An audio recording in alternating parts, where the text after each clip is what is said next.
Mga Lodi, don't skip ads po tayo. Maraming salamat sa patuloy ninyong pagsuporta. Paki-like and share naman dyan mga Lodi. At sa mga gustong mag-donate sa ating GCash or regular na load, mag-comment lang po tayo. Para patuloy tayong makapag-upload ng mga bagong kabanata. Marami pong salamat.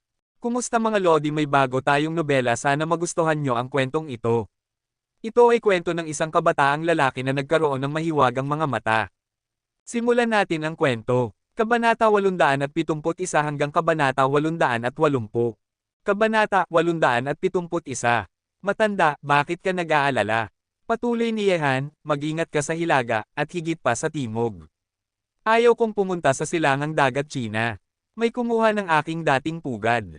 Nang marinig ito, ang nag-aapoy na puso ng baliw ay huminahon sa isang iglap. Ang lungsod ng Shanghai ay talagang kailangang magbantay.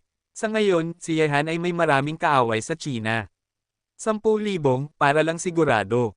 Ang mga mata ni Yehan ay napunta kay Jingyi, at sinabi niya ng may ngiti, Master Jai, maaaring kailanganin kitang maglakad-lakad sa lungsod ng Shanghai sa mga nakaraang araw. Gusto mo bang tumulong? Nang marinig ito, ang magagandang mata ni Jingyi ay tumingin kay Yehan, at pagkatapos ay napunta sa baliw, ngunit ang baliw ay nagkunwari na hindi nakikita ito, tumalikod at tumingin sa kisame.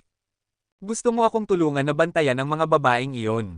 Tumingin si Jingyi kay Yehan na may kalahating ngiti, at sinabi, pero, hindi ba natatakot ang ibang tao na matapan ang palayok ng paninibugho? Ang mga taong ito ay natural na tumutukoy sa baliw. Hindi aalagaan ni Yehan ito ay personal na negosyo ng matanda. Nang marinig ang mga salita ni Jingyi, inikot ng baliw ang kanyang mga mata at sinabi kay Yehan, ikaw na anak ng isang babae, naaalala mo ba na may vilya ka pa rin sa lungsod ng Shanghai? Ito ang susi. Paano hindi mauunawaan ni Yehan ang ibig sabihin ng baliw, at agad niyang inihagis ang susi. Gusto ng kanyang matanda na tumira si Jingyi sa vilya na dating tinitirhan niya. Sa ganitong paraan, ang palayok ng paninibugho ay hindi matapan kahit pansamantala. Napakasaya ng baliw sa mga ginawa ni Yehan, walang sinabi si Jingyi, at sumang-ayon kay Yehan.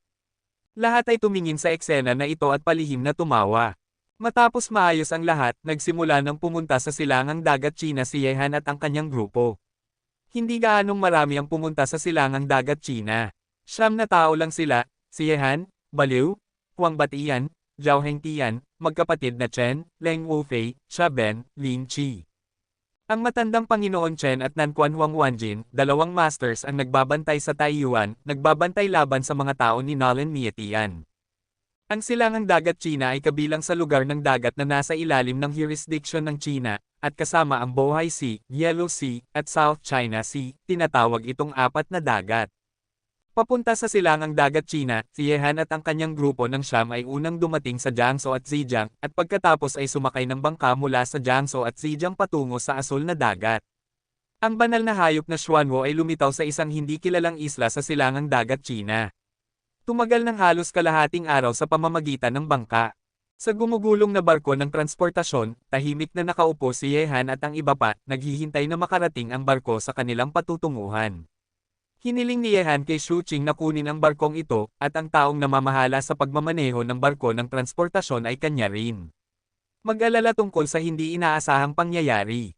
Sa hapon, nakatayo sa kubyerta at tumitingin sa malayo, makikita mo ang balangkas ng isang maliit na isla na unti-unting lumilitaw sa iyong paningin, at kapag lumapit ang barko, makikita mo rin ang paligid ng maliit na isla, nakadaong maraming mga barko, iba-iba ang uri.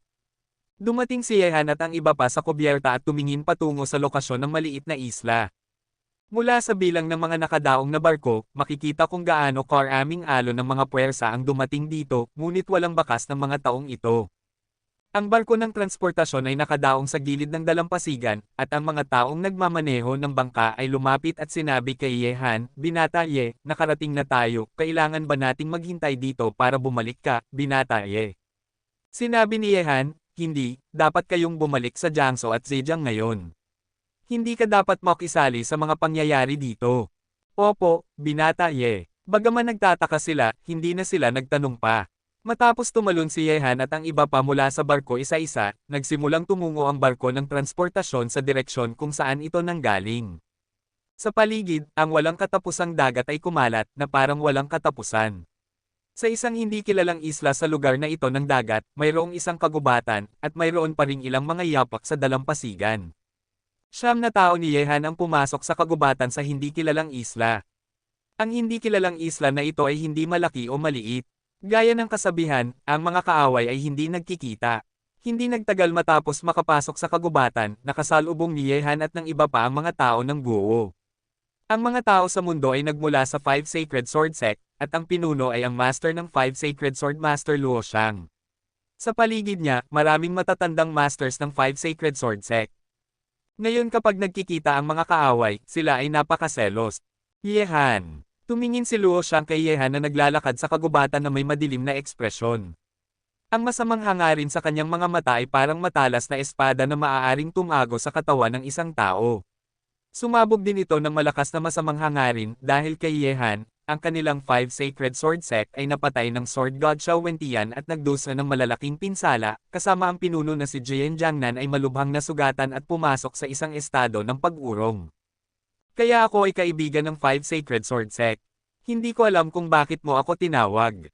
Naglakad si Yehan sa kagubatan na may ngiti, at ang kanyang nakangiting mga mata ay tumingin kay Luo Shang at sa mga matatanda sa likuran niya, na nagpaparamdam sa mga taong ito na kakaiba ang kanilang katawan. Ang pagpatay ay mas masahol pa. Ikaw na maliit na hayop, nang ahas kang lumitaw. Isang matanda ang tumingin kay Yehan. Gayunpaman, habang bumabagsak ang boses ng matanda, isang itim na anino ang dumaan mula sa kagubatan na parang isang malakas na hangin, at lumitaw sa harap niya sa isang iglap. Isang pares ng nakakatakot na mata ng tigre ang tumingin pababa sa kanya, sino ang tinawag mo na maliit na hayop kanina? Kabanata 872.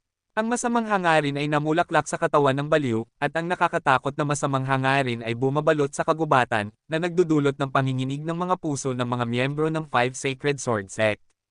Nadama nila na ang kanilang mga paa ay tumitimbang ng 10,000 kilo, at wala silang lakas ng loob na lumayo.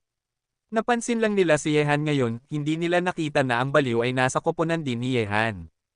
Kung tatawagin mo si Yehan na isang maliit na hayop, ano naman siya? Dahil sa pagtitig ng baliw sa ganitong paraan, nanginginig ang katawan ng matanda, at ang kanyang mukha ay napakasama. Naglakad si Yehan pasulong sa sandaling ito, ngumiti ng malamig sa matanda, at sinabi, "Matanda, bakit hindi ako ng ahas na magpakita? Dahil lang ba sa nandito kayo ng Five Mountain Sword Sect?"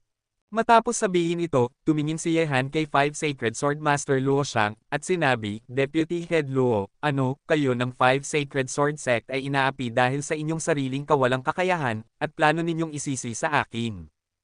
Nang marinig ito, sinabi ni Luo Shang na may madilim na ekspresyon, "Yehan, huwag kang magmalaki, maraming tao dito ang gustong patayin ka." Matapos magsalita, kumaway si Luo Shang, "Tara na. Kung gayon, kailangan nating tingnan kung may kakayahan sila." Nakita ang pag-alis ng mga tao mula sa Wuyu Sword Sect, ang mukha ni Yehan ay nagyelo, at sinabi ng baliw, "Tama ang lalaking ito, ang mga tao dito 10 beses, gusto nilang patayin ka, kaya kailangan tayong maging mas maingat kapag pumunta tayo dito. Okay lang, may mga kaibigan pa rin tayo dito. Kung may mangyari talaga, magandang pagkakataon para subukan kung tunay ang mga kaibigang ito." Mahinahon nang umiti si Yehan, at nagpatuloy sa paglalakad patungo sa harapan ng kagubatan. Pagkalipas ng ilang sandali, nakarating sila sa isang grupo ng mga kaibigan. Ito ay isang lugar na may malawak na tanawin. Ito ay isang komunidad na tirahan. Dito, maraming mga tolda ang naitayo, at mayroon pa ring mga taong naglalakad-lakad. Tumingin si Yehan at ang iba pa, at nakita nila na nahati sila sa ilang mga kampo dito, hindi lamang mga tao mula sa sinaunang martial arts sect, mga masters mula sa ilalim ng mundo, pambansang puwersa, mga nakatagong pamilya, at maging ang mga dayuhang puwersa ay nakilahok.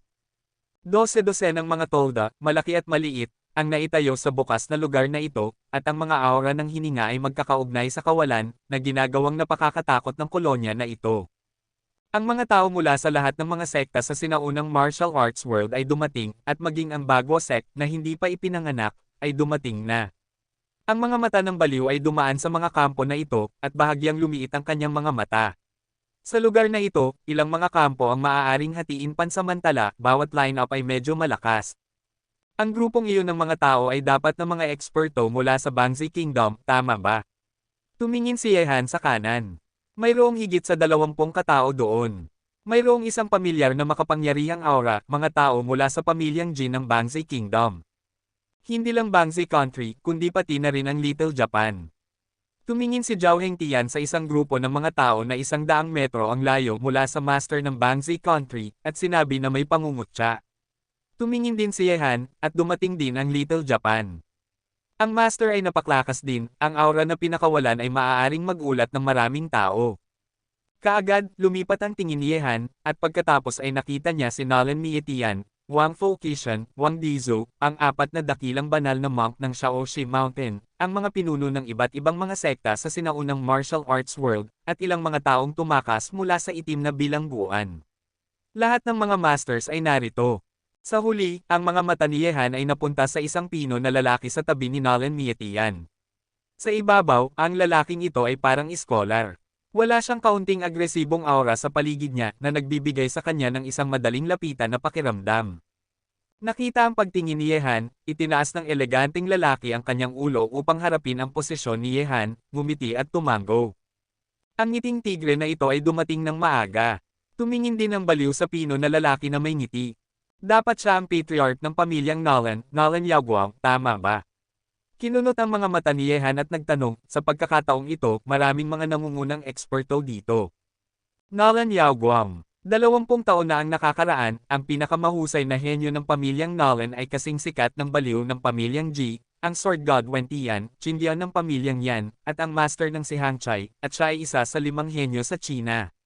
Lumipas na, ngunit walang makakalimot sa grupong mga tao na sikat sa buong mundo. Ang mga mata ni Yehan ay napunta kay Nolan Yaoguang. Ang taong ito ay may pino na mukha at mapayapa na hininga, parang scholar. Kung hindi alam ng mga tao ang kanyang pagkakakilanlan, malamang na ituturing nilang guro. Ikaw na anak ng isang babae, kailangan mong mag-ingat kapag nakaharap sa ngiting tigre na ito. Ang taong ito ay isang tipikal na kumakain ng tao. Sinabi ng baliw kay Yehan. Kilalang kilala niya si Nolan Yaoguang. Sa ilalim ng ibabaw ay isang masamang puso. Tumango si Yehan, si Nolan Yaoguang ay nakapasok sa 5 henyo noon, hindi lang basta-basta. Ang pagdating ni Yehan at ng kanyang grupo ay unti-unting nakakuha ng atensyon ng mga nakapaligid na tao upang tingnan sila. Maraming mga masters dito, at si Yehan ay may maraming mga kalaban. Karaniwan, higit sa kalahati sa kanila ay mga kaaway ni Yehan. Sa kanyang paglitaw, ang mga mata na napunta sa kanya ay biglang naging napakasama, na parang gusto nilang lunukan siya ng buhay. Hindi pinansin ni Yehan at ng iba pa ito. Bagaman gusto silang patayin ng karamihan sa mga tao dito, maaaring hindi nila ito magawa. Ang mismong pagkakaroon ng mga baliw ay isang malakas na panlaban sa mga tao dito. Kaagad, sa pamumuno ni Yehan, naglakad ang lahat patungo sa posisyon ng MA sect.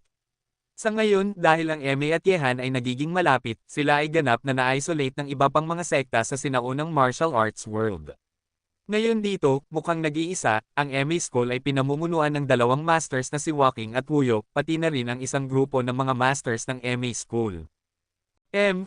Ang maliit na hayop na ito ay narito rin, at gustong makipagkompetensya para sa banal na hayop na Xuanwu. Mukhang nakalimutan niya ang aral ni Baiho. Habang pinapanood si Yehan at ang iba pa na naglalakad patungo sa posisyon ng MA sect, mayroong isang pahiwatig ng masamang hangarin sa matalas na mga mata na namumulaklak. Bagaman malakas ang baliw, hindi ako naniniwala na mapoprotektahan niya siya habang buhay. Narito ang isang magandang pagkakataon upang alisin siya. Nangyayari na wala si Xiao Qingshan, at bukod sa ating sinaunang martial arts world, malamang na hindi siya hahayaan ni Wang Fokishan. Hindi pa banggitin ang pamilyang Nolan. 4 na banal na monghe, ano ang inyong opinyon? Maraming tao sa sinaunang martial arts world ang nagtuon ng kanilang atensyon sa 4 na banal na monghe ng Shaoxi Mountain. Kabanata 873. Matandang patron, Patron Long, daos na kaibigan na si Cheng Feng, ano ang tingin ninyong tatlo? Pinisil ng puting kilay na banal na monghe ang mga kwinta sa kanyang kamay at tumingin sa 3 iba pang tao. Ang reputasyon ng 3 taong ito sa sinaunang martial arts world ay hindi mas mababa kaysa sa 4 na dakilang banal na monghe. Sila ay si Gulay, ang master ng Bejiman, na kilala bilang Go Crazy, at ang pinakamakapangyarihan sa 12 matatanda ng Xingyiman, si Long Lao. Tungkol naman sa lalaking nakasuot ng damit na daos na nagngangalang Cheng Feng, siya ay mula sa Hudang sect. Mga nangungunang manlalaro. Nang marinig ang mga salita ng 4 na banal na monghe, tahimik na tumango sina Gulay at Long Lao. Ang banal na hayop na Xuanwu ay hindi pa lumilitaw, at mayroon lamang isang baliw sa tabi ni Yehan na nagpapatakot sa kanila. Magandang pagkakataon para patumbahin si Yehan. Hehe, ako, Wudang, ay pipiliing maging neutral, gawin ninyo ang gusto ninyo. Kumaway ang hawak na walis ni Dawis Chengfeng at mahina siyang ngumiti. Si Dawis Tiushu, na ang pinakamataas na ranggo at pinakamakapangyarihan sa Wudang sect, ay malabo nang tumayo sa tabi ni Yehan. Sila ay mga disipulo at apo. Paano niya haharapin si Yehan? Ginoo Chenzon, ang taong ito ay dapat na ang Chinese murderer na pumatay sa pinakamahusay na talento ng iyong pamilyang Jin, si Jin Wushu. Sa kampo ng Bangzai Kingdom, sinabi ng isang lalaki sa isang lalaking nasa katanghalian ng edad na may medyo masamang mata sa tabi niya, ang taong ito ay tinatawag na Jin Chenzon, at siya ay isang master ng pamilyang Jin ng Bangzai Kingdom. Babayaran siya ng aking pamilyang Jin. Sino man siya, hindi siya makatatakas. Sinabi ni Jin Chenzon sa nagtatanong matapos ang kanyang masamang tingin ay tumigil kay Yehan sandali. Hehe, maliban sa atin, lahat ng iba dito ay kaaway. Kapag lumitaw ang banal na hayop na Xuanwu ng Huaxia, kailangan mong tulungan ka, Ginoo Chenzon. Sa iyo dito, kahit na ang Huaxia ay may maraming talento, mahirap silang pigilan tayo. Ang pakikipaglaban ay ang kahinaan ng bansang ito, at maaari nating samantalahin ito. Kasabay nito, ang lokasyon ng Little Japan. Jitian-kun, ayon sa impormasyon na nakuha natin, siya ang nagtanggal sa ating Black Dragon Society sa Golden Triangle.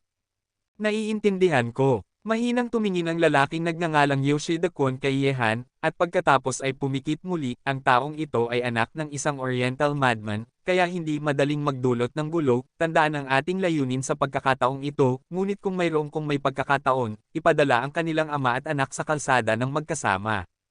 Yehan, bakit ka narito ngayon? Sa kampo ng MA faction, matapos makaupo si Yehan at ang iba pa, sinabi ng walang awang guro kay Yehan, sa pagkakataong ito ay napakaraming tao na interesado sa banal na hayop na Xuanwu, at napaklakas nila, ngunit sa kabutihang palad hindi kami nasa banal na hayop na Xuanwu, hanggat ang Xuanwu ay hindi pinapayagang mahulog sa kamay ng mga dayuhan, hindi mahalaga sa amin kung sino ang nakakakuha nito sa China. Hinangaan ni Yehan ang pagiging bukas palad ng MA sect. Sinabi niya, Master, gaano katagal ka na narito? Nakita mo na ba ang banal na hayop na Xuanwu? Sinabi ni Master Walking, narito na kami ng 2 araw, ngunit walang nakakita sa tunay na katawan ng banal na hayop na Xuanwu dito, ngunit tiyak na umiiral ang banal na hayop na Xuanwu sa maliit na isla na ito, 1 kilometro ang layo may mga yapak ng Xuanwu, at ang paglitaw ng Xuanwu ay nagdulot din ng tsunami sa maliit na isla na ito, sinira ang lahat ng kagubatan sa timog. Napakasigla. Kumislap ang mga mata ni Yehan, at sinabi niya, dahil nakumpirma na ang Xuanwu ay nasa maliit na isla na ito, bakit wala pang galaw ang mga tao dito? Nang marinig ito, sinabi ni Master Walking, bagaman nakumpirma na ang Xuanwu ay nasa maliit na isla na ito, walang nakakaalam ng eksaktong lokasyon. Bukod dito, ang isla na ito ay hindi maliit. Kung ang Xuanwu ay hindi magpapakita sa kanyang sarili, maliban kung ito ay ang maliit na isla na ito ay nabaligtad, ngunit marahil may makakaalam ng eksaktong lokasyon ng Xuanwu. Sinundan ni Yehan ang mga mata ng walang awang guro, at nakita niya na iyon ang lugar kung saan naroon ang prinsipe at iba pa. Sa tabi ng prinsipe, mayroong isang grupo ng mahiwaga at makapangyarihang mga masters. Hindi pa nakikita ni Yehan ang mga taong ito dati, at dapat silang kabilang sa pinakasekreto na makapangyarihang puwersa sa bansa. Minsan sinabi ni Huafeng na ang bansa ay may makapangyarihang mahiwagang puwersa. Ang departamento ng organisasyon, Dragon Soul, at ang mga taong ito ay malamang na mula sa makapangyarihang Dragon Soul. Huwag kang tumingin, lalaki ito ng Dragon Soul, ang Emperor Prince ang namumuna, natatakot ako na narito rin ang God of War. Walang pakialam na sinabi ng baliw. Tumango si Yehan. Ang posibilidad na ito ay hindi imposible. Dahil pinili ng God of War na makipagtulungan sa kanya, tiyak na hindi siya mabibigo na lumitaw. Sa ngayon, dapat siyang nasa isang sulok ng maliit na isla na ito, at maaaring sinusuri na niya ang eksaktong lokasyon ng Xuanwu. Nang tumingin si Yehan, tila may naramdaman siya, at tumingin din ang prinsipe patungo sa posisyon ni Yehan. Ang dalawa sa kanila ay itinuring na mga kaibigan, at magiliw silang nagnod sa isa't isa bilang pagbati. Gayunpaman, sa sandaling ito, kumunat ang noo ni Wang Dichu, bumulong sa komunikador, tumayo at pinangunahan ang mga tao patungo sa isang direksyon, at bago umalis, tumingin siya ng espesyal kay Yehan. Nakita ito, ang taong palihim na nagmamasid sa Dragon Soul ay kumunat ang noo. May nakita ba ang mga tao ng Dragon Soul? Matapos matanggap ang impormasyon mula sa tingin ng prinsipe, kinunot ni Yehan ang kanyang mga mata at sinabi, Master, Terra na, tingnan natin, marahil ang mga tao ng Dragon Soul ay gumawa ng isang malaking pagtuklas. Sige, nakikinig kami sa iyo. Pagkatapos ng lahat, sa pamumuno ni Yehan, hinabol ng lahat ang direksyon kung saan nawala ang Dragon Soul, at agad na nawala sa paningin ng karamihan sa komunidad na ito. Ang maliit na hayop na ito ay isang taong hindi kayang mag-aksaya ng oras, Terra na rin. Nakita ito, ang mga taong may pagdududa sa kanilang mga puso ay hindi nag-abala sa ibang mga bagay, at nagsimulang umalis isa-isa, sumusunod sa likuran ni Yehan at ng iba pa. Sa isang iglap, ang bukas na lugar kung saan naglalakad ang mga tao kanina, kaya lahat ay nawala ng walang bakas. Walang bakas, naiwan lamang ang pag-ingay ng mga tolda na hinaipa ng hangin sa dagat. 10 minuto mamaya, sumunod si Yehan at ang iba pa sa mga yapot ng Dragon Soul patungo sa isang 100 metro taas na bangin sa silangan ng isla. Dito, may mga bato na nakatayo sa paligid, at ang nagngangalit na tubig sa dagat ay malakas na tumama sa bangin sa ilalim ng bangin, na nagdudulot ng nakabibinging tunog ng banggaan, at ang umiihip na hangin sa dagat ay nagpapalipad din ng buhok ng mga tao, at ang mga damit ay lumilipad sa hangin. Naglakad si Yehan at ang iba pa patungo sa lugar kung saan nakatayo ang prinsipe. Kabanata 874. Commander Wang, kumusta na? Napansin mo ba? Tumayo si Yehan sa tabi ng prinsipe, sumulyap sa gumugulong dagat sa ibaba ng bangin, at nagtanong. Nang marinig ito, umiling ang prinsipe ng hindi sigurado, at sinabi, ito ang lugar na ibinigay sa akin ng leader, pero, wala namang galaw ng Xuanwu dito. Kumunat ang noo ni Yehan, at sinimulang gamitin ang kanyang yin at yang na mga mata upang tumingin sa paligid. Walang kakaiba dito, maliban sa gumugulong tubig sa dagat, ang paligid ay napakatahimik. Maaari bang nasa ilalim ng bangin na ito? Sabi ng walang awang guro. Nang marinig ito, nagliwanag ang mga mata ni Yehan, at nang akmang gagamitin niya ang kanyang yin at yang na mga mata upang tingnan ang gumugulong tubig sa dagat sa ibaba ng bangin, mabilis na lumipad ang mga figure mula sa direksyon kung saan sila nanggaling patungo dito. Mga tao mula sa mundo, mga tao mula sa ilalim ng mundo, mga tao mula sa Hermit Family, mga masters mula sa Bangzai Kingdom at Little Japan ay dumating dito isa-isa. Tinitingnan ng mapayapa na sitwasyon sa paligid nila, kumunat ang noo ng mga taong dumating dito. Ang Xuanwu na inaasahan nila ay hindi lumitaw. Hehe, ang ganda talaga ng tanawin dito. Commander Wang, pwede tayong mangisda sa dagat at kumain mamaya. Nakita ang pagkadismaya sa mga mata ng mga taong iyon, mahina siyang ngumiti si Yehan, at tumayo sa gilid ng bangin. Nakatingin sa tanawin. Maganda talaga, masyadong maingay doon kanina. Tama lang para magkampo dito. Makakainom tayo ng masarap mamaya. Mahina ring ngumiti si Wang Dichu. Nang marinig ang usapan ni Yehan at ng prinsipe, nanlamig ang mga taong dumating lang. Ikaw na anak ng isang babae, niloloko mo kami.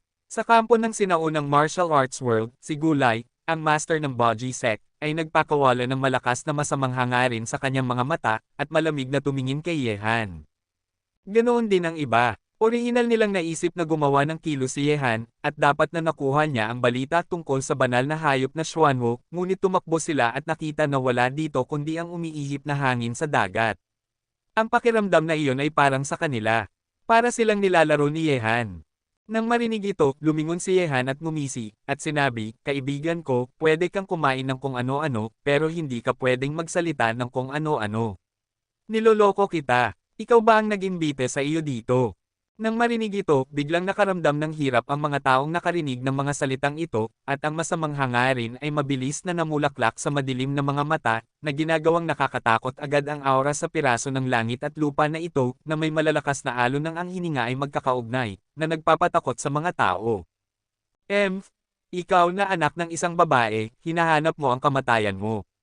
Malakas na umungol si Gulay, na may walang pakialam na ekspresyon sa kanyang mukha, lumakad siya pasulong, at isang makapangyarihang kapangyarihan na parang bundok ay umungal mula sa kanyang katawan. Nang makita ito, sa kampo ng sinaunang martial arts, ang 4 na dakilang monghe mula sa Shaoxi Mountain at si Long Lao mula sa Xingyi sect ay sabay-sabay na gumalaw at tumayo kasama si Gulay, ang master ng Boji sect. Sa sandaling ito, ang 6 na taong ito ay tila may isang nakasisirang presyon na bumabalot kina Yehan at sa iba pa. Aatakehin ng ancient martial arts sect si Yehan dito. Nakita ito, kumislap ang mga mata ng mga tao sa paligid, hindi alam kung ano ang iniisip nila. Ang mga kampo sa sinaunang martial world ay hindi maliit. Bilang karagdagan sa neutral na Wudang, Bagwa, at MA na nakatayo sa tabi ni Yehan at iba pa, ang Shaoxi Mountain, Baji Gate, Xingyi Gate, Wuyu Sword School, Qingcheng Sword School, isang kabuuan ng 6 na masters ng Wing Chun School ang nagkaisa. Sa kanila, may 6 na Super Masters, ang 4 na dakilang monghe ng Shaoxi Mountain, si Gulai, ang master ng Bejiman, at si Long Lao, ang pinakamakapangyarihan sa 12 matatanda ng Xingyiman. Ang master ay nangunguna. Kahit na si Yehan ay may isang baliw at si Huang Batian sa kanyang tabi, hindi niya kayang labanan ng ganitong uri ng malakas na alyansa. Hehe, bakit? Sinusubukan ng 6 na matatandang ito na mangapi sa aking anak sa harap ko.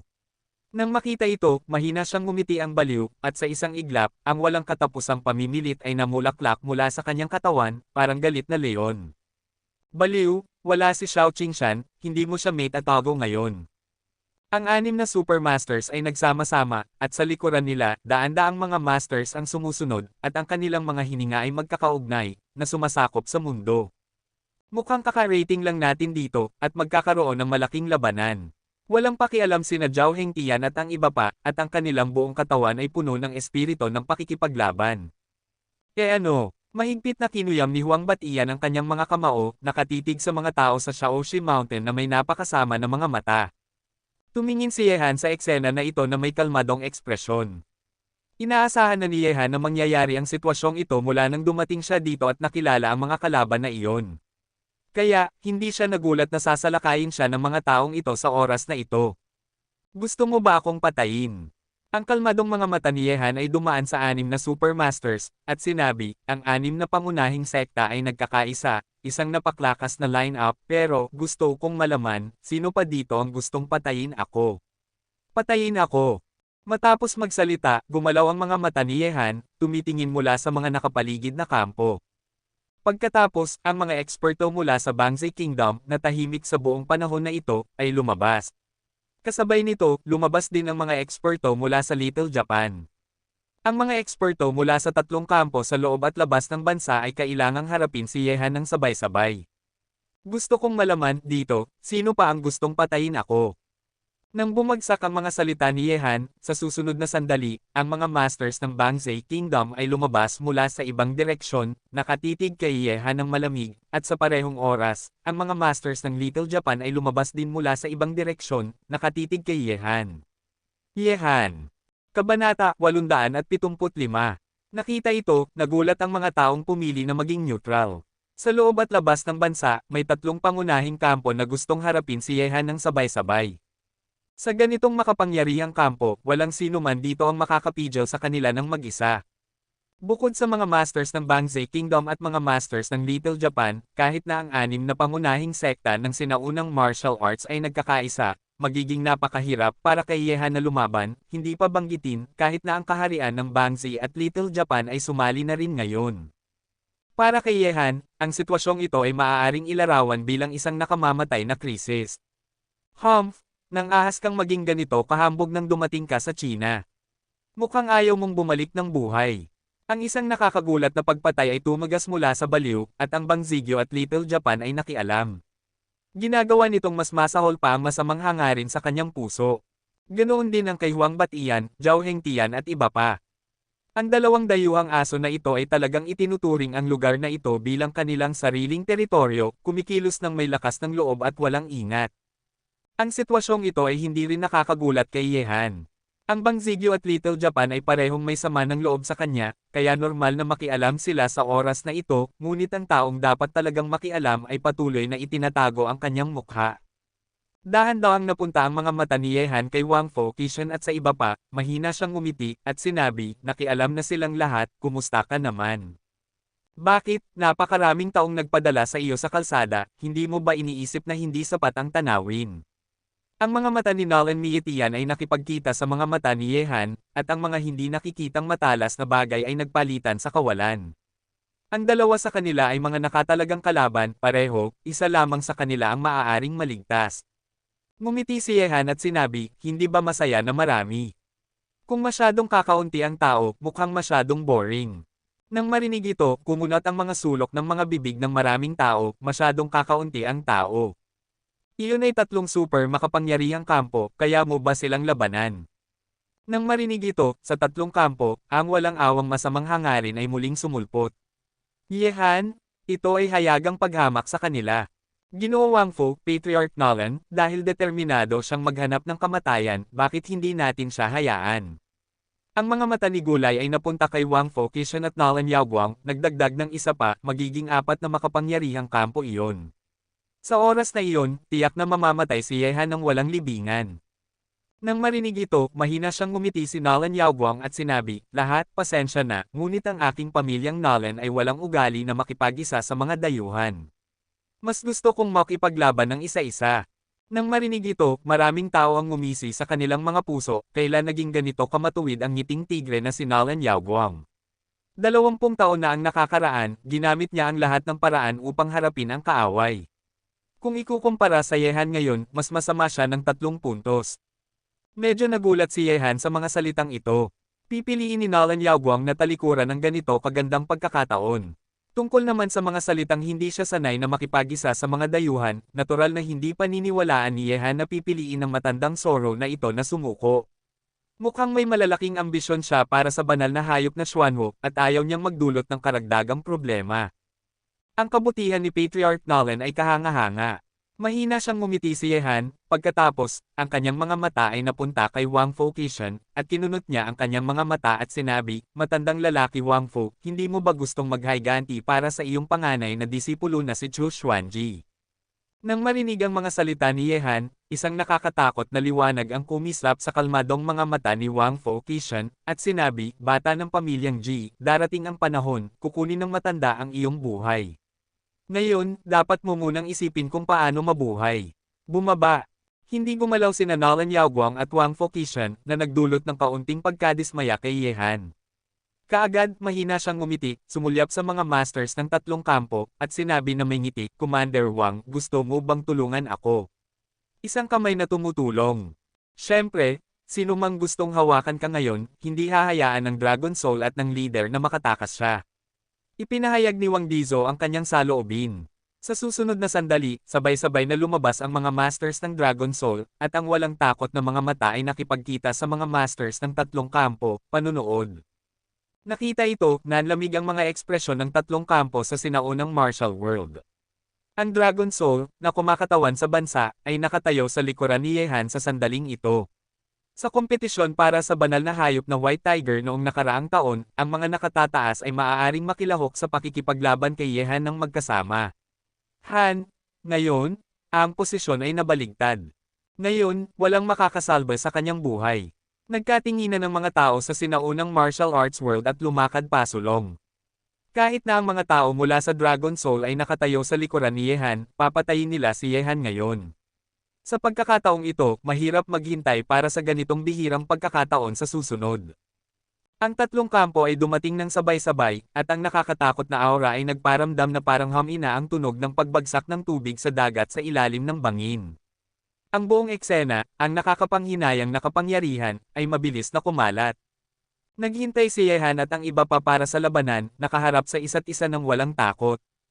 Ang isang grupo ng mga walang buhay na bagay ay gustong harapin ang aking pamangkin. Iniisip mo ba na masyadong mahaba ang iyong buhay? Gayunpaman, sa sandaling ito ng paghaharap, isang boses na napakasama na ang katawan ng isang tao ay nanlamig ay nagmula sa langit at lupa. Nang marinig ito, lahat ng mata ay sumunod sa reputasyon.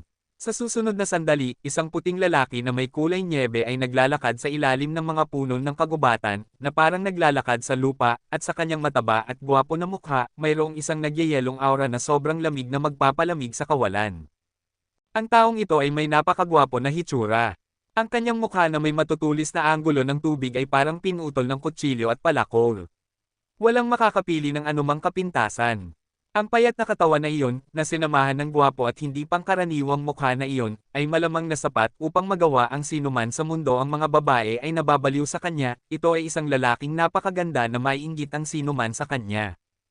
Pagkatapos, sa ilalim ng mga tingin ng maraming tao, ang taong ito ay lumulutang pababa, na may magalang na kilos, at ang kanyang mga mata ay walang pakialam sa mga masters ng tatlong kampo. Sa oras na ito, sa kagubatan, isang grupo ng mga masters na nakasuot ng dilaw na damit ay mabilis na tumakbo mula rito. Ang mga taong ito ay napakabilis, at ang kanilang pare-parehong kasuotan ay nagparamdam sa kanila ng awtoridad, sa likuran ng lalaki. Kabanata 876. Si Xuan Yuanwei. Nang makita ito, nanginginig ang mga ekspresyon ng mga taong nakakikilala na sa pagkakakilanlan ng grupong ito ng mga taong nakasuot ng dilaw na damit. Si Xuan Yuanwei, iyon ang pinakamakapangyarihang depensa ba ng pamilyang Ji, ang unang hermit family sa China. Kakaunti sa China ang makakapantay sa nakakatakot nitong kakayahan sa pakikipaglaban. Bagamat bihira lumitaw si Xuan Yuanwei sa mundo, sa tuwing lumalabas sila sa mundo, sila ay gagawin nitong maaalala ng mundo ang kanilang mga pangalan. Lumitaw si Xuan Yuanwei, kaya handa nang ihayag ang pagkakakilanlan ng lalaking nakasuot ng puting damit na kulay nyebe. Ang pamilyang Ji ay 9,000. Isang lalaking namumukod tangi sa mundo dahil sa kanyang hitsura at katalinuhan. Ang pamilyang Ji ay 9,000. Ito ay isang lalaking pinakamahusay sa mundo dahil sa kanyang hitsura at katalinuhan. Ang kagandahan ni Ji Jiuquan ay maaaring magpabaliw sa mga babae at magpaiinggit sa mga lalaki. 20 taon na ang nakakaraan, sa lungsod ng Yanjing, maraming mga babae mula sa mga kilalang pamilya ang nababaliw sa kanya, mahigit 40 taong gulang na, siya ay single pa rin at hindi kasal. Marahil, sa mundong ito, ang babaeng maaaring mahalin ni Ji Jiuquan ay hindi pa ipinanganak. Marahil, ang babaeng gusto niya ay nagpakasal na sa ibang tao. Siyempre, nang ang pamilya ni Ji ay 9,000 at ang kanyang katanyagan ay kumalat sa buong mundo, ang kanyang katalinuhan ay mas lalong ikinatakot sa kanya ng mga bayani noong panahong iyon. Si Qin Lian, na marami nang natutunan tungkol sa pagsusugal at naghihintay ng tamang panahon, ay napilitan din niya na manampa na huwag nang humakbang sa mga ilog at lawa sa loob ng 20 taon. Ang taong ito ay maaaring wala ang kapangyarihang mamuno sa mundo tulad ng kanyang kuya na si Madman, ngunit maaari pa rin siyang maging mapagmataas sa karamihan at maging sikat sa buong mundo. Tinitingnan ng gwapong lalaki na nakasuot ng puting damit na kulay nyebe, payat at matayog na nakatayo. Sa sandaling ito, maraming tao ang naantig dito. Parehong lumitaw sina Jiuquan ng pamilyang Ji at si Xuan Yuanwei. Maliban na lang kung may mga espesyal na pangyayari, nagsimula na rin bang sumali sa mundo ang pamilyang Ji, na palaging nagtataguyod na hindi sumali sa WTO. Ji Jiuquan, matagal na tayong hindi nagkikita. Ang kalmadong mukha ni Nolan Yaoguang ay paulit-ulit na umalon, at ang kanyang payat na mga palad ay dahan-dahang kinuyam, bagaman mahirap makita ang kanyang mukha. Walang bakas ng galit, ngunit mula sa kanyang kilos, makikita na siya ay napakainis. Natatakot siya sa puwersa ng baliw ng pamilyang Ji, at natatakot din siya sa 9,000 karunungan ng pamilyang Ji. Dahil sa magkapatid na ito, ang nakababatang henerasyon ng pamilyang Nolan ay hindi kayang talunin ang pamilyang Ji, at hindi pinaupo ang pamilyang Nolan sa tuktok ng China. Ang lokasyon ng isang pamilya. Ang 2 taong ito, na may isang artikulo at isang martial arts, ay nagpahirap sa pamilyang Nolan na maalog ang mataas na katayuan ng pamilyang Ji sa China. Lahat ng mga mata ay nakatuon kina Ji Jiuquan at Xuan Yuanwei, at ang mga tao mula sa tatlong kampo ay kumunat ang noo para sa isa sa kanila. Si Xuan Yuanwei ng pamilyang Ji ay talagang isang puwersa na nagpapatakot sa mga tao. Ang hindi nila inaasahan ay, sa pagkakataong ito ay isinilang si Xuanwu, at dumating din ang pamilyang Ji, na hindi kailanman nagtaguyod ng pagsali sa WTO. Sa ganitong paraan, magiging mas mahirap para sa kanila na harapin si Yehan. Siyempre, ang mga tao mula sa tatlong kampo ay hindi susuko sa pakikipaglaban kay Yehan dahil lang sa paglitaw ni Ji Jiuquan. Para sa kanila, ang pakikipaglaban kay Yehan ngayon ay isang pagkakataon na minsan lang mangyayari sa isang buhay, dahil maraming mga masters ang makikipaglaban kay Yehan dito, at bukod kay Yehan, si Madman lang ang isang kinatatakutang master. Sino siya? Ang mga mata ni Yehan ay napunta sa gwapo at hindi kapani-paniwalang lalaki na iyon. Hindi niya kilala ang lalaking ito, ngunit dito, tila maraming tao ang nakakakilala sa kanya. Ji Jiuquan, ang iyong pangalawang tiyuhin. Sinabi ng prinsipe kay Yehan. Nang marinig ang mga salita ni Wang Dichu, ang mga mata ni Yehan ay napunta sa baliw, na tumango. Sino mang gustong harapin ang aking pamangkin ay maaaring tumayo, at ako, Ji Jiuquan, ang unang makikipaglaro sa kanya. Ang kanyang mahigpit na tingin ay dahan-dahang dumaan sa mga masters ng tatlong kampo, at lumabas si Ji Jiuquan na may nakakatakot na hitsura. Si Xuan Yuanwei ay sumunod sa likuran niya ng maayos, at ang kanyang aura ay tila may isang hindi matatalo na aura na ng ahas na hamanin ang libu-libong sundalo. Jijiukan? Gusto mo bang pigilan kami? Ang mga tao sa sinaunang martial arts world ay walang pakialam. Kung gayon, subukan mo. Walang pakialam si Jijiukan, kumaway ng kanyang payat na kamay, at sinabi, Xuan Yuanwei sumunod sa utos, sino mang ng ahas na hawakan ang hinaharap ng aking pamilyang Ji ay sisirain ang lahat. Matapos sabihin ang mga salitang ito, isang makapangyarihang aura ang sumabog mula sa katawan ni Xuan Yuanwei na parang tsunami. Ito ay isang grupo ng mga makapangyarihang puwersa na nakakatakot pareho ng isa-isa at bilang isang buo. Wasakin ang lahat. Ang apat na salitang ito ay sinabi ng kalmado, ngunit walang nang ahas na magduda kay Jijiukan kung kaya niyang sabihin ito, magagawa niya ito. Tinitingnan ng taong kalmado na nagsabi ng mga salitang iyon, ang mga masters ng tatlong kampo ay nagalit, at ang napakalaking masamang espiritu ay tila nilamon ang mundo. Natatakot ako, ang iyong pamilyang Ji ay wala ng kakayahang iyon. Ang mga masters ng sinaunang martial arts world ay nagalit, at ganoon din ang mga masters ng Banzai Kingdom at Little Japan.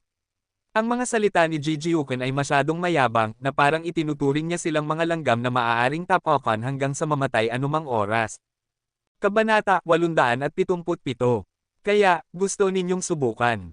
May kakayahan ba ang aking pamilyang Ji?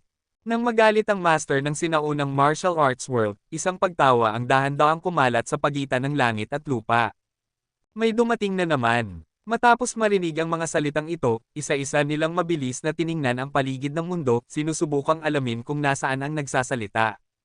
Susunod na sandali. Ang dalawang anino ay tila nagte-teleport sa kawalan, na nagpapahirap sa mga tao na makita ng malinaw ang kanilang mga landas.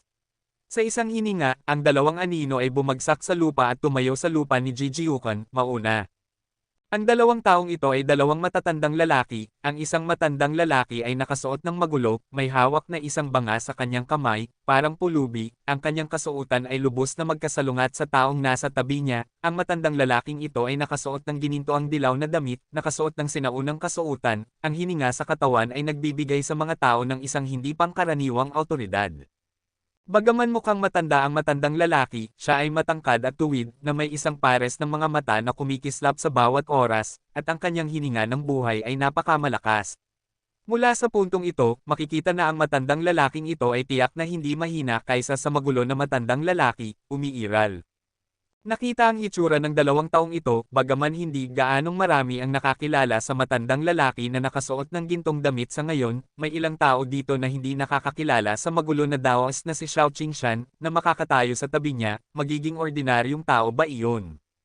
Jian Huang. Dahan-dahang sinabi ng apat na banal na monghe ang pangalan ng matandang lalaki, ngunit makikita na matapos nilang sabihin ang pangalan, ang solemne na hitsura sa kanilang mga mukha ay nagpahina ng masamang hangarin sa kanilang mga mata. Jian Huang, ama nina Jake Wanren at Jijiukan. Sa ngayon, kakaunti na lang ang mga taong nakakaalala sa kanyang pangalan. Ang kanyang pangalan ay halos nalunod sa ilog ng kasaysayan, ngunit ang mga nakakaalam ng tatlong salitang Jian Huang ay hindi kailanman makakalimot ng isang salita, sino ang makikipaglaban.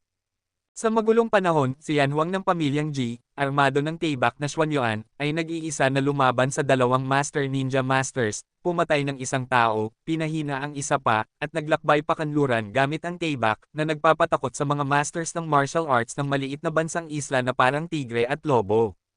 Ang kanyang pag-iral, ngunit ikinatakot nito ang mga master sa loob at labas ng bansa. Sa sandaling ito, ang malakas na taong ito na malapit ng malunod sa mahabang ilog ng kasaysayan ay muling lumitaw. Tinitingnan ng matandang lalaki na nakasuot ng gintong damit kahit si Wang Fo Qishan ay may isang marangal na hitsura sa kanyang mukha, at kasabay nito, ang kanyang mga mata ay kumikislap din ng mabaliw na hangarin sa pakikipaglaban. Si Jian Huang, ngunit isang malakas na tao ng kanyang henerasyon, matagal na niyang gustong malaman ang tungkol sa mahiwagang pamilyang Ji. Ang paglitaw ni na Jian Huang at ng magulo na matandang lalaki ay lubos na nagbago ng mga mukha ng tatlong kampo na gustong harapin si Yehan sa sandaling ito. Kung si Jijiukan at Xuan Yuanwei lang, hindi pa rin nila hahayaang seryosohin ang isa't isa, ngunit hindi nila hahayaan maraming tao sa mundong ito ang naglalagay kina Jian Huang at Xiao Qingshan sa kanilang mga mata. Ang dahilan kung bakit gustong harapin ang tatlong kampo si Yehan ay dahil sa pagkakataong ito si Yehan ay may isang baliw lang sa kanyang tabi, at hindi lumitaw si Xiao Qingshan, na nagpapakita sa kanila ng lakas ng loob na salakayin si Yehan, ngunit ngayon, hindi lang si Xiao Qingshan ang lumitaw, dumating din si Ji Yanhuang. Mabilis na nagbabago ang sitwasyon. Ang panig ni Yehan, na nasa mahina na posisyon kanina, ay nakakita ng isang hindi pa nagagawang pagtaas ng lakas. Ang mga mukha ng tatlong kampo ay naging napakasama. Sa sitwasyong ito, hindi nila gustong harapin si Yehan, ngunit kailangan nilang mag-ingat sa pag-atake ni Ji Yanhuang at Xiao Qingshan sa kanila. Gamit sina Xiao Qingshan, Ji Yanhuang, at Ji Quanren, sa sandaling ang tatlong nangungunang makapangyarihang tao sa lupain ng China ay salakayin sila, kahit na ang tatlong kampo na ito ay magkaisa, magiging mahirap para sa kanila na harapin sila, huwag nang banggitin sina Ji Jiuquan, Xuan Yuan, at iba pa. Wei, at sina Yehan at iba pa. Ang matandang lalaking ito ay napakamalakas. Ang mga mata ni Yehan ay napunta kay Ji Yanhuang, at kinunot niya ang kanyang mga mata upang tingnan siya. Si Ji Yanhuang, ang matandang lalaking ito ay malamang na ang kanyang lolo na hindi niya pa nakikilala. Ang hitsura ng isang magulo na matandang lalaki, si Yehan hindi nakakagulat, sinabi na sa kanya ng matandang lalaki na sasali siya sa kasiyahan.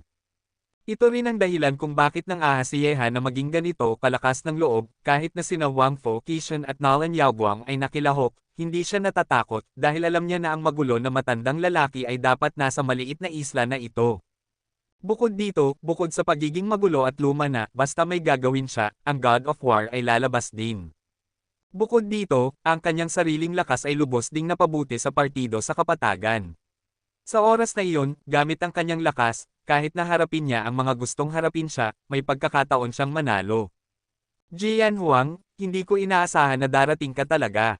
Sa mukha ni Wang Fo Qishan ay isang mabaliw na hangarin sa pakikipaglaban, na may isang pares ng malamig na mga mata, tiningnan niya ang matandang lalaki na nakasuot ng gintong damit, lumakad pasulong ng ilang hakbang, at lumapit sa kanya. Nang marinig ito, si Ji Yanhuang, na nakatingin kay Yehan sa sandaling ito, ay bahagyang ngumiti at sinabi, matagal na akong hindi nakakapag-ehersisyo, narinig ko na mayroon akong isang napakagaling na apo sa labas, mukhang maraming tao ang gustong tapakan siya, kaya, lumabas at tingnan, Kuya Wang Fo, kumusta ka na sa mga nakaraang taon? Gamit ang mga inapo ng iyong pamilyang Ji dito, syempre ay napakaganda, ang pamumuhay ko. Kinagat ni Wang Fo Qishan ang salitang napakahirap dahil kay Yehan, ang kanyang dalawang pinakamapagmataas na disipulo, ang isa ay namatay, habang ang isa ay unti-unting tinatapakan nito. Kabanata 878. Mabuti naman, kakaunti na lang ang natitirang kaibigan. Mahina siyang ngumiti si Ji Yanhuang, pagkatapos ay itinaas niya ang kanyang ulo, tumingin sa kawalan, mahina siyang tumawa, at sinabi, Kuya Chenny, dahil nandito ka na, hindi na kailangang hindi magpakita, kahit papaano, ikaw at ako ay hindi nagkita sa loob ng mahigit 20 taon, at maraming matatandang kaibigan dito ngayon, kaya makakapag-usap lang tayo ng maayos. Ang tunog ay hindi malakas, ngunit kumakalat ito ng walang hangganan sa kawalan na ito, at ang kapangyarihan nito ay napakamalakas. Nang marinig ito, ang mga nakapaligid ay nagulat sandali. Maaaring may mga mahahalagang tao na hindi pa lumilitaw dito. Si Ji Yanhuang, ang magulo na dawas na si Xiao Qingshan, si Wang Fo Qishan, si Ji Quanren, si Nalan Yaoguang, may 5 masters na may nakakatakot na lakas na lumitaw na sa panig ng China. Super Master. Hindi pa banggitin, ang Little Japan ay mayroon ding isang Shinobi level master, at ang Bangzhe Country ay mayroon ding isang Super Master. Kaya nandito rin pala ang matandang lalaki mula sa pamilyang Nolan. Malamig na ngumiti ang baliw. Pagkatapos, sa hindi kaliwang kawalan, may isang figure na nagmamaneho na parang hangin, at sa wakas ay bumagsak sa harap ni Nalan Yaoguang at iba pa. Ang taong ito ay nakasuot ng asul na damit na may payat na figure at matigas na mukha. Ang kanyang edad, syempre, ang kanyang tunay na edad ay maaaring lumampas na sa yugtong ito, binibigyan niya ang mga tao ng isang pakiramdam ng pagiging seryoso, ngunit ang mga mata na iyon ay puno ng napakatalas na mga mata, sinumang tumingin sa kanya, ay makakaramdam ng lamig sa buong katawan.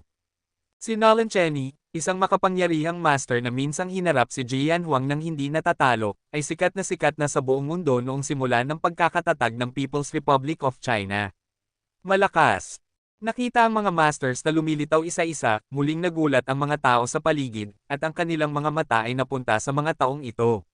Ngayon, ang iniisip ng maraming tao sa kanilang mga puso ay hindi kung paano haharapin ni Yehan ang mga masters ng tatlong kampo, ngunit ito sa maliit na isla na ito, mayroon pa bang ibang malalakas na tao na hindi pa lumilitaw?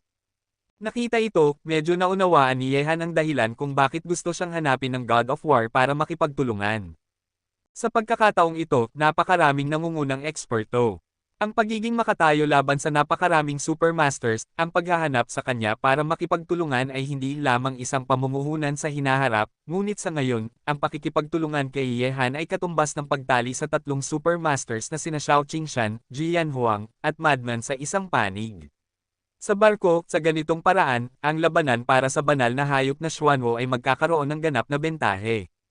Isa-isang mata ang nanunood sa mga malalakas na lalaking ito, at habang lumilitaw ang mga taong ito isa-isa, mapapansin ng isa na mayroong isang aura sa hangin na sumasakop sa lahat, at dahan-daang kumakalat. Nakita si Nolan Cheney, na nakatingin kay Jian Huang, ay walang pakialam na nagsabi, Jian Huang, naisip ko na mananatili ka sa bundok Xuanyuan sa natitirang bahagi ng iyong buhay at hindi nalalabas. Hindi ko inaasahan na sa natitirang bahagi ng aking buhay, ikaw at ako ay magkikita muli balang araw. Kuya Cheney, napakahirap kitang makita muli. Ako, Bundok Xuanyuan, ay nagbubukas ng pinto para kay Kuya Cheney anumang oras. Mahina siyang ngumiti si Jian Huang, at sinabi, matagal ko nang naririnig na sa ilalim ni Kuya Cheney, isang napakagaling na henyo ang lumitaw. Isa rin siya sa dalawang pangunahing disipulo ni Kuya Wang Fu, at siya ang pinakamagaling na henyo sa China, kaya dapat siya ang maliit na lalaking ito. Matapos magsalita, ang nakangiting mga mata ni Jian Huang ay napunta kay Nolan Mietian, tumango at sinabi, tama iyon, ang punong ministro sa unang yugto, ay maaaring tawaging unang henyo. Ang nakababatang henerasyon ng iyong pamilyang Ji ay hindi masama. Kalmadong sinabi ni Nolan Cheney, gayunpaman, sayang na minsan siyang tinapakan hanggang sa mamatay ng ating angkan. Alisin ang kahihiyan sa simula, ang kahihiyang ito ay palaging lilito sa kasaysayan ng kanyang buhay, gaano man siya kagaling sa hinaharap, hindi ito mabubure. Nang marinig ito, bahagya siyang ngumiti si Jian Huang nang hindi nagagalit, at sinabi, Kuya Cheney, hindi ito tiyak. 30 taon sa Hedong at 30 taon sa Hexi, huwag mong apiin ang mga bata at mahirap. Marahil ang taong tumapak sa kanya noon ay babalik. Halika rito, at ang mga tinapakan niya ay hindi na makakaangat ng ulo. Sa paligid, lahat ng mga mata ay nakatingin sa dalawang super strongmen na kalmado sa ibabaw ngunit talagang naglalaban sa isa't isa. Ang kanilang mga salita ay nakakaantig sa puso ng maraming tao dito. Marahil, ang dalawang malalakas na lalaking ito ng sabay-sabay sa ilalim ng ganitong uri ng paghaharap sa wika, hindi imposible na isang super war ang magaganap. Si Jian Huang, si Nolan Cheney, ang dalawang superpower na ito ay nagbanggaan ng salita. Bagaman kalmado ang kanilang mga ekspresyon, mayroong isang mahinang amoy ng pulbere sa hangin. Sa ilalim ng ganitong uri ng paghaharap sa wika, ang dalawang superpower marahil ay magkakaroon ng isang super war. Kung ang isang tao mula sa iyong pamilyang G ay gustong tapakan ako, si Nolan Mietian, dapat niyang taglayin ang kakayahang iyon. Nang medyo nalulungkot ang kapaligiran sa paligid, si Nolan Mietian, na nakarinig ng mga salita ni Jian Huang, ay walang pakialam na parang harapan, dahan-daang lumakad pasulong, at tumayo sa likuran ni Nolan Cheney. Nang marinig ito, isa-isang mata ang agad na gumalaw, at napunta kay Nolan Mietian. Para sa kanya, walang sino man dito ang nang-ahas na baliwalain siya. Marahil, si Nolan Mietian ay hindi pa nakatayo sa tuktok ng nangungunang makapangyarihang tao sa China gayunpaman, mayroon siyang ganitong uri ng potensyal. Hindi nakakagulat, tiyak na magkakaroon siya ng lugar sa mga nangungunang makapangyarihang tao sa China sa hinaharap. Sok-sok? Nolan Mietian? Nalimutan mo na ba ang mga sugat ng Taiyuan ng napakabilis? Ngumisi si Yehan, nakatingin kay Nolan Mietian. Isang ngisi ang dahan-daang umakyat sa kanyang mukha, balik sa Taiyuan, ang huli at si Merong Chando ay nagsama-sama at halos hindi nakakapantay sa kanya. Gaano kahirap na tapakan siya ng mag-isa. Nang marinig ito, kumislap ang mga mata ng maraming tao. Kilalang kilala na sa labanan ng Taiyuan, si Yi ay lumaban kay Nolan Mietian at Merong Chando ng mag-isa nang hindi natatalo. Sa ngayon, ang mga salita ni Nolan Mietian ay medyo nagpapawalang bisa sa sarili. Hehe. Ikaw nga ang aking apo na si Jian Huang. Kuya Xiao, kung hindi mo sinabi sa akin, marahil ay matagal na akong pinananatili sa dilim ng bastardo na iyon. Bueno, Ang lalaking ito ay nakahanap ng kanyang anak na nawala 20 taon na ang nakakaraan, ngunit hindi niya ito sinabi sa kanya, at kailangan niyang ipaalam sa ibang tao. Nakita ito, sumimangot ang baliw, nagkukunwaring hindi niya ito nakita. Uminom ng alak ang magulo na matandang lalaki at sinabi, "Matandang lalaki G, huwag kang masyadong mag-excite, kung kilalanin mo man ang batang ito o hindi ay ibang usapan. Haha, hindi mahalaga kung kilalanin mo ako o hindi. Kahit papaano, may dugo siya ng aking pamilyang G." 2 beses na tumawa si Jian Huang hanggang sa langit, at naglakad patungo kina Ye Han at iba pa na nakasuot ng gintong damit, na may hindi maitago na kasiyahan at paghanga. Ang kanyang apo, sa ilalim ng presyon ng maraming partido, ay nakarating sa puntong ito, na sapat na upang ipagmalaki siya. Kumaway si Ji Jiukan, at sumunod si Xuan Yuanwei. Sa susunod na sandali, ang 3 superpower sa tuktok ng China ay tumayo sa tabi ni Ye Han. Sa isang sulyap, ang hanay sa tabi ni Ye Han ay hindi mahina. Sina Jian Huang, Xiao Qingshan, Ji Quanren, Ji Jiukan, Wang Dichu, Huang Batian, Xuan Yuanwei, Long Han, sina Ye Han at iba pa at ang mga masters ng MA School. Ang ganitong uri ng nakakatakot na lakas, hindi pa banggitin ang pagharap sa 3 pangunahing kampo, kahit nakasama ang pamilyang Nolan, sapat na sila upang labanan ito. Sa sandaling ito, lahat ng mga mata ay napunta sa mga miyembro ng pamilyang G isa-isa. Kabanata 879. Ang pamilyang G, ang pinakamisteryosong nakatagong pamilya sa China, ay ang numero 1 pamilya rin. Sa sandaling ito, ang 4 na taong iyon ay magkakasama, hayaang maramdaman muli ng mundo ang kapangyarihan ng pamilyang G, isang pamilya ng 4 na masters, maging si Jian Huang, Ji Quanren, Ji Jiukan, o Ye Han, 3 henerasyon ng lolo't apo, ay nagparamdam sa mundo na huwag silang maliitin. Sa kabaligtaran, ang pantay na makapangyarihang nakatagong pamilya, ang pamilyang Nolan, ay tila medyo mahina.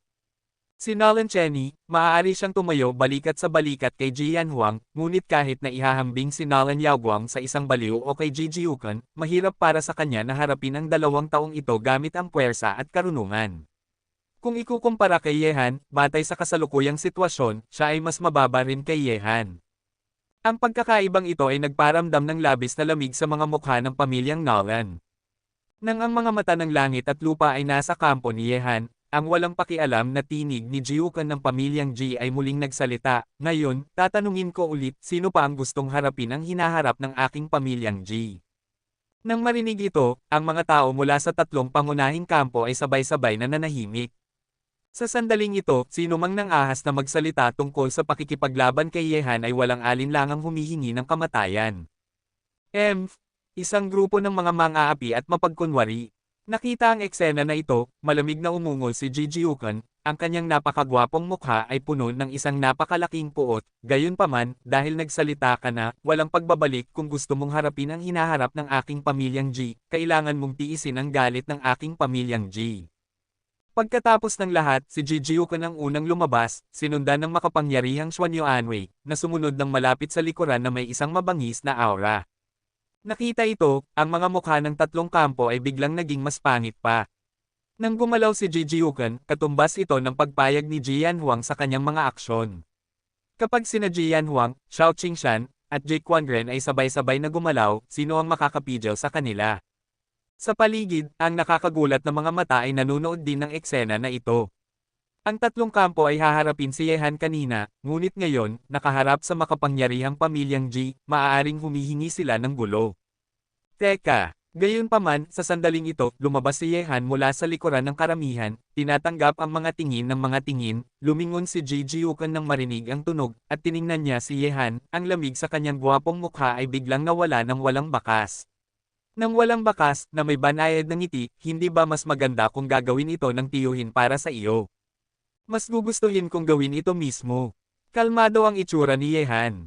Tiningnan niya ang 3 pangunahing kampo na ang mga mukha ay napakapangit na sa sandaling ito, at sa wakas ang kanyang mga mata ay napunta sa sinaunang Wusek, at malakas na sinabi, "Anong uri ng grupo kayo? Mga tao, alam ng mundo na kayo ay mang-aapi at natatakot sa mahirap, at mga mapagkunwari, hindi na labis ang paglalarawan sa inyo."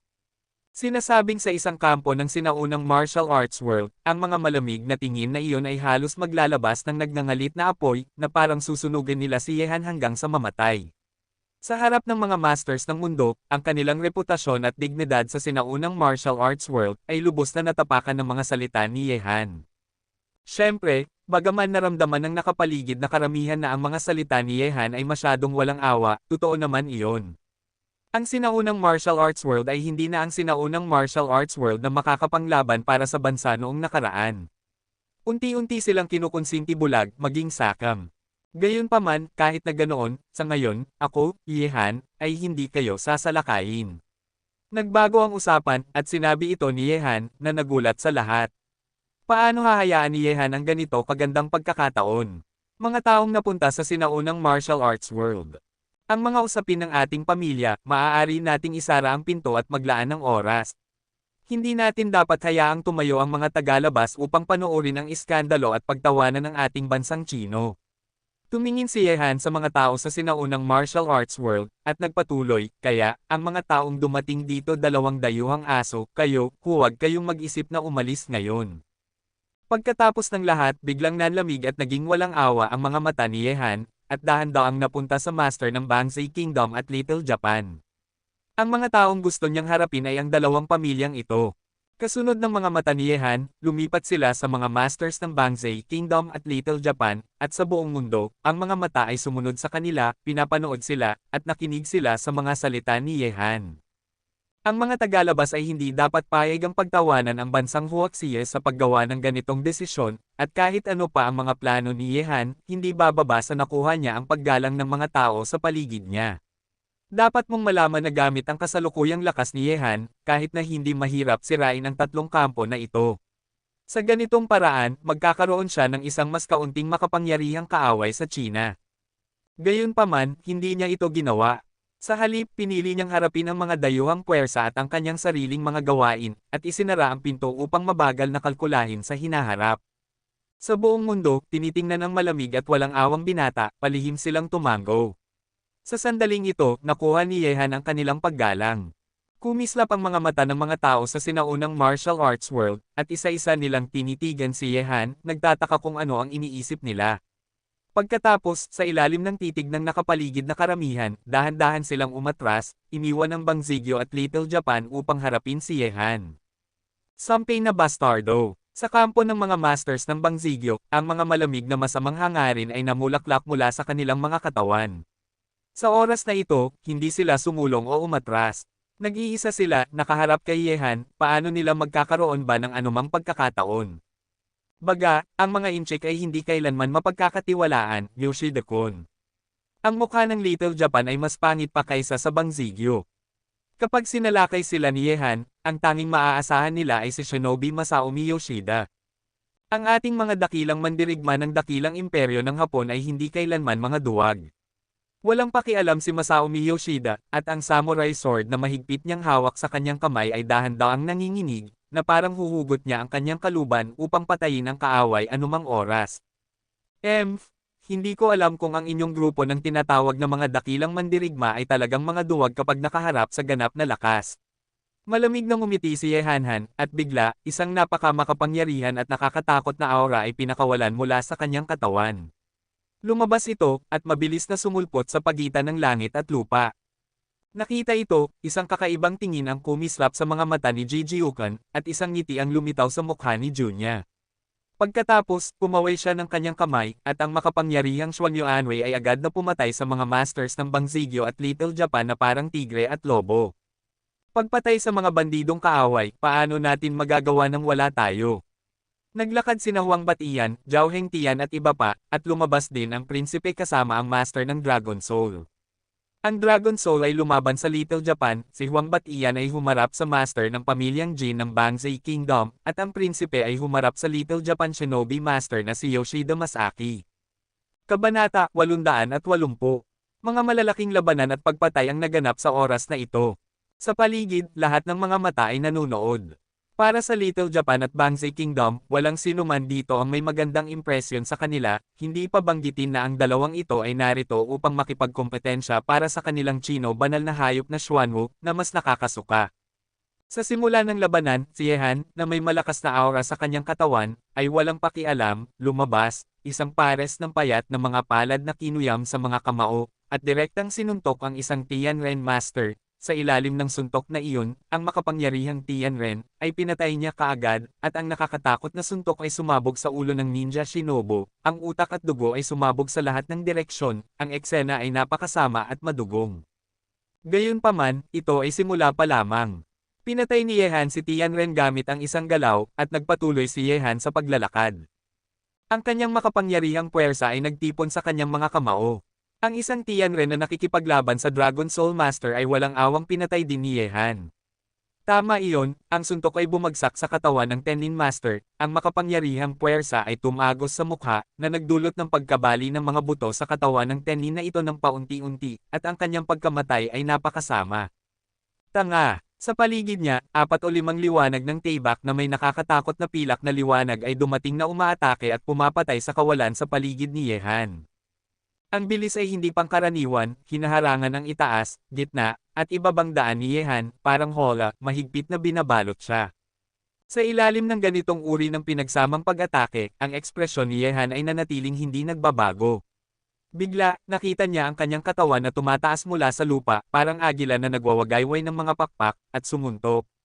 Ang kanyang kamao ay nabasag ng pagkabigla, at pagkatapos, ang anino ng kamao ay patuloy na walang humpay, at ang mabaliw na pagtama ay tumama sa katawan ng Ninja Master. Gamit ang isang galaw, isang Tennin Master ay agad na napatay muli.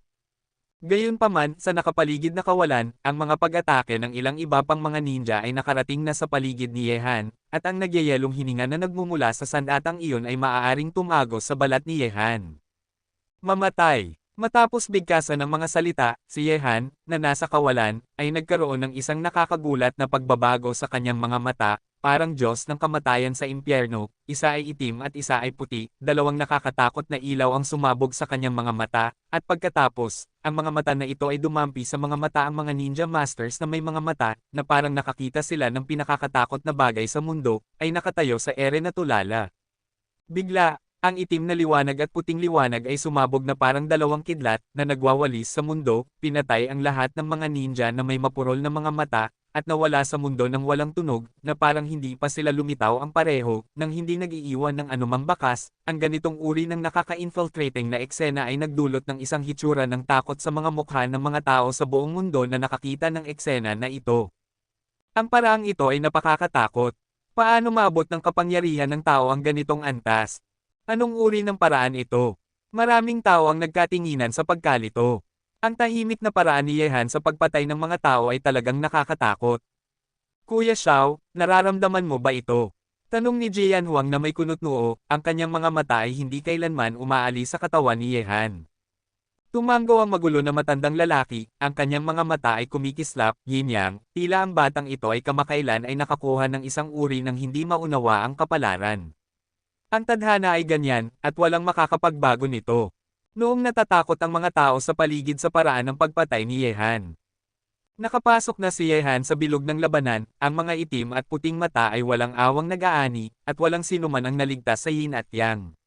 Sa mundong ito, walang tunog isa-isa, ang Master Ninjas ay naging mga kaluluwa ng mga tauhan ni Yehan. Tinitingnan ng binatang naglalakad sa gitna ng malaking labanan na nakapatay ng isang malaking grupo ng mga masters nang hindi man lang gumagamit ng isang solong shot, ang mga natatakot na tingin sa paligid niya ay muling umakyat sa isang bagong antas. Sa sandaling ito, si Yehan ay parang isang shire mula sa impyerno, walang awang nag-aani ng mga kaluluwa. Bagaman, ang kanyang paraan ng pagpatay ay hindi gaanong nakakatakot at madugong gaya ng shire. Gayunpaman, ang epekto ng eksena na ito ay mas kakaiba, nakakatakot, at nakakapangangilabot kaysa sa madugong eksena na iyon. Ang mga masters ng sinaunang martial arts world ay may mga patak na pawis na dahan-daang umaagos mula sa kanilang mga mukha at nanginginig ang kanilang mga ekspresyon. Kung sa sandaling ito, ginamit ni Yehan ang nakakatakot na paraan ng pagpatay laban sa kanila, masasabing mahigit sa kalahati ng mga masters sa sinaunang martial arts world mamamatay siya sa kanyang mga kamay. Hindi siya gumagamit ng kutsilyo o baril, ngunit kaya niyang pumatay ng mga tao at mawala sila ng hindi nakikita. Ang ganitong uri ng paraan ng pagpatay ay ang pinaka-nakakatakot. Ang kakilakilabot na pagpatay ay nagpapatuloy pa rin. Gamit ang matalim na pagtaas ng mga pagpatay ni Yehan, sa isang banda, sa Little Japan, isang kabuoang 20 masters ang namatay sa ilalim ng kanyang pag-atake. Bagaman hindi gaanong marami ang mga bangkay sa lupa, pinapanood ang mga taong nabubuhay na nawawala mula sa mga mata isa-isa, ang epekto ay nagpapaalog sa kaluluwa ng mga tao. Ang isang batang lalaki na parang Shire ay mas nakakatakot kaysa sa kanyang master, ang kanyang ama. Tiningnan ni Nolan Cheney ang binata na naglalakad sa pagpatay gamit ang kanyang mga kamay sa likuran niya na may isang pares ng malamig na mga mata. Ang lamig na iyon ay unti-unting tumataas. Lolo, papatayin ko talaga siya. Ang ekspresyon ni Nolan Miyetian ay kasing lamig ng yelo, ang lakas ni Yehan ay naging mas nakakatakot, na higit pang nag-udyok sa kanya, hindi niya hinayaan si Yehan na maging mas malakas kaysa sa kanya. Miyetian, personal kitang gagabayan kapag bumalik ako sa pagkakataong ito, sana ay hindi mo mapapahiya ang lolo o ang pamilya. Kalmadong sinabi ni Nolan Cheney.